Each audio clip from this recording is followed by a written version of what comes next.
Hello everybody, my name is Elliot and welcome back to Advective Weather. Today we're going to be taking a look at the dangerous Cyclone Ilsa. So our current headline is the rapid intensification. Ilsa has begun its long-awaited rapid intensification phase and is expected to make landfall as a strong Category 4 over Western Australia in around 24 hours from now.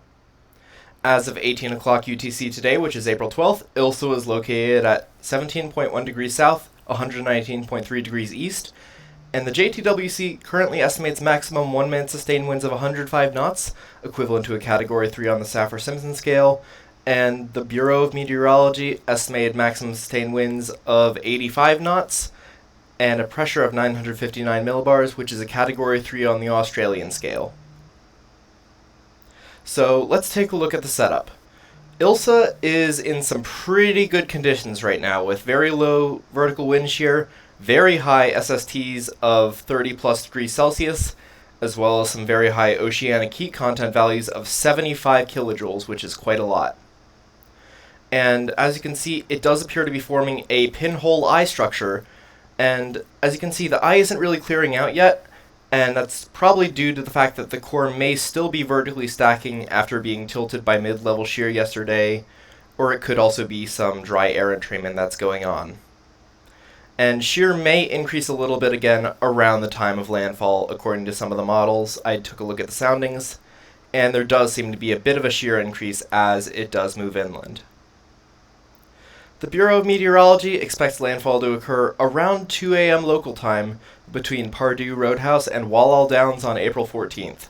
Thankfully, this isn't really a populated area, so impact should be fairly minimal in terms of humanitarian aspect. Hurricane force and gale force winds could still persist very far inland due to the flat terrain of the region, however.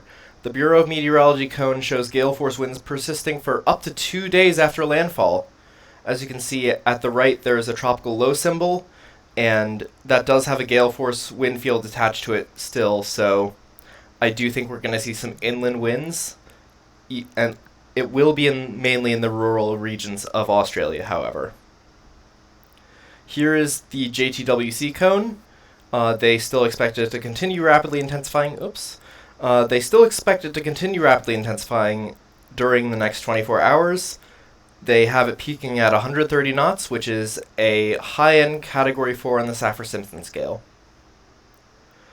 Taking a look at the GFS, not much new in terms of what we're seeing.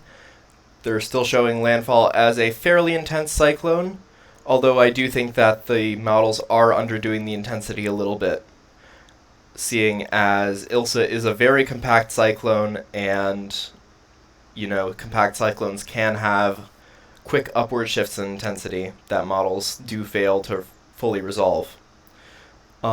Basically, all the models show this track as to be expected, and we're pretty certain about where this is going, so the GFS does, as I mentioned before, show a slight weakening before landfall, and this may be due to an increase in shear that we saw in the model soundings.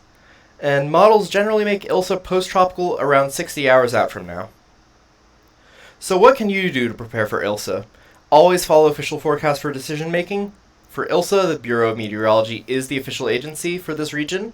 You can find them at the website I have on screen. The JTWC also issues unofficial advisories. And if you don't know if you should evacuate, always consult your local officials. They know how to best prepare for the storm for your region.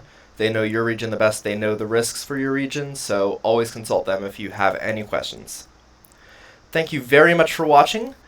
We'd very much appreciate it if you click that subscribe button, click the like button. It really does help the channel out a lot. And we also have a Discord server, so feel free to join. You can chat with myself and our other members of the team. We have a lot of different channels, so we do recommend you join. It's a great time. And that'll be all. Thank you for watching, and we will see you in the next update.